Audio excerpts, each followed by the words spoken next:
you, they're starting to pop up everywhere now.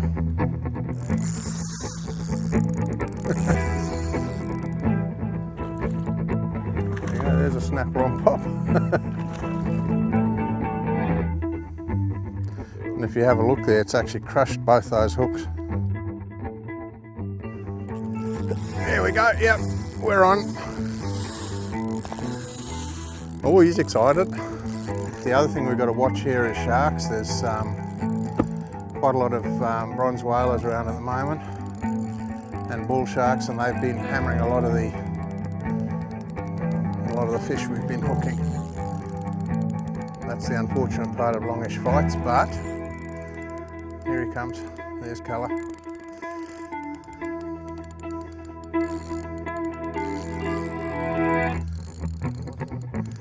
Yep. Come on, brother. Up you come. Oh. That's called catch and release at its best. Most people won't believe that you can catch snapper in 1 to 2 metres of water. We're proving that. What we've got to try and do is visually pick some boils and swirls, a bit of activity. Because in the right conditions, they'll come right up and feed on the surface, and you'll actually see the snapper jumping out, chasing bait.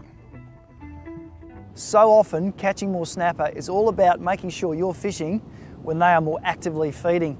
And although there's not a lot of science behind it, there's many of us that have had a lot of experience with snapper over the years that suggest that there are certain times where they feed more actively. What you want to make sure is that you're fishing when that happens. For me, some of those key times are obviously low light periods, that start of the day and the end of the day, preferably before the sun comes over the horizon, and then that last bit of sunset and dusk. And then another key one is your tide turns. I often can't stress this enough to anglers starting to fish for snapper, or many other fish for that case, is fish around those tide turns. An hour and a half either side of low, high, doesn't really matter. You'll very often find those fish get that little bit more active.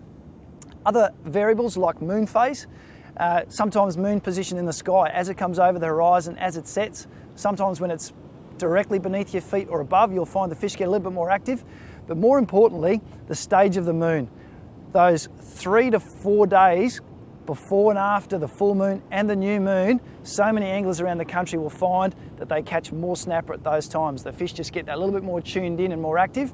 And if you get out there and combine your fishing times with those peak variables, you're going to be finding you catch so many more snapper than when you're out there fishing blind. You can see we're coming up onto the drop off here quite nicely, so there should be fish in front of us here. Look at this, there's a big snapper there, look at this, whoa!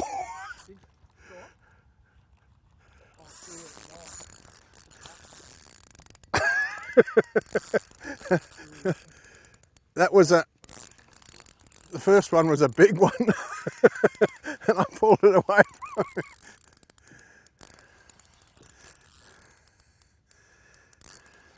Tell us what you're looking for, Mike, like where you're throwing the lure to.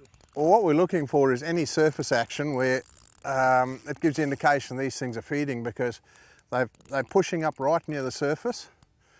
And a good healthy boil is a snapper. The splashing and slashing goes for tailor, trevally, etc. But when you get a really nice boil and very little splash, that's a fair indication that that's a good snapper. And then, of course, when you put the popper across the top, when you get a big back coming out the water, you know that you're on track. Yeah, a little bit of colour. See if we can get this one on the net.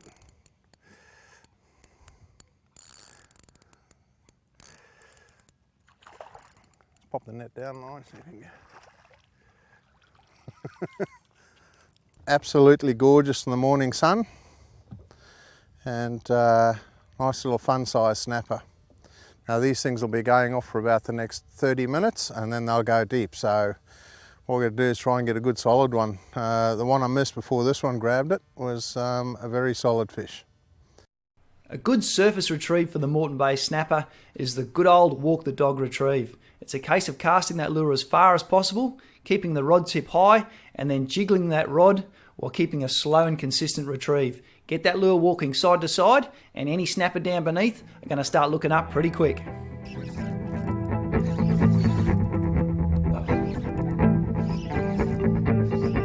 What do you have?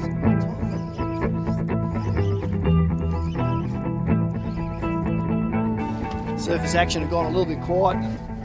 It's a good idea of Mike's, is that we'll keep one surface lure out there, because the fish may be coming up having a bit of a sniff around, but not necessarily eating it, but then sticking a plastic in behind the surface lure. How was that second cast, mate? Yep. Second cast, switch baiting plastics on surface lures. There you go, little Moreton Bay Squire. Smell a snapper in the morning, Moreton Bay snapper. I've had quite an interesting little surface session on them, which has been a whole lot of fun, but sun's popped up a bit and you can just feel that bait activity's quieted down a little bit, so we pulled out a plastic, kept the surface lure out there. Mike's still chucking one around, and I'm following his surface lure with a plastic, just sinking. Little soft plastic in behind that surface lure. Hopefully getting some of those fish which mightn't be coming up to the top, but still interested in a feed, to have a look at something that matches the bait profile which is skipping around us at the moment. See if I can get another one.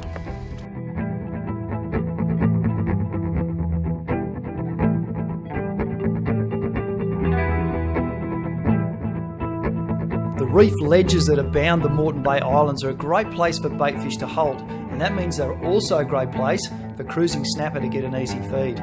By maintaining a mobile approach and cruising along those edges while casting a soft plastic and jigging it down that ledge makes for a great way to catch those local snapper.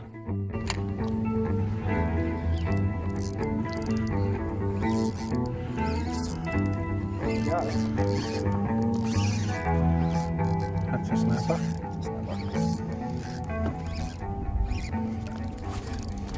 Lovely.